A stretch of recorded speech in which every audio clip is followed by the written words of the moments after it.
Aluminium పాత్రల్ని వాడడం తగ్గించాలి. అలాగే పూర్వం రోజుల్లో మన ఇండియన్ ట్రెడిషనల్ సిస్టమ్ ప్రకారంగా ఫాస్టింగ్ అనేది ఉండేవాళ్ళని. అంటే ఏ విధంగానూ మంచినీళ్లు కానీ ఆహారం కానీ తీసుకోకుండా ఎన్నో గంటల పాటు మనం ఆహారం ఏం తీసుకోకుండా ఉపవాసం ఉండేవాళ్ళమి. కానీ ఈ రోజున ఉపవాసం ఎలా మారింది? ఉపవాసం అంటే టిఫిన్ తినడానికి ఒక అవకాశంగా చూస్తున్నారు తప్పితే ఎవరు కూడా ఫాస్టింగ్ అనేది పూర్తిగా ఫాలో అవ్వట్లేదు.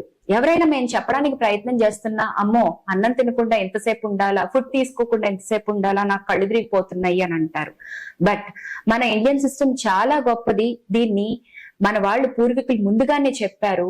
రీసెంట్ ఇయర్స్ లో 2018లో ఒక నోబెల్ ప్రైజ్ విన్నింగ్ ఏంటి అని అంటే ఆటోఫేజీ. ఈ ఆటోఫేజీ ఏంటి?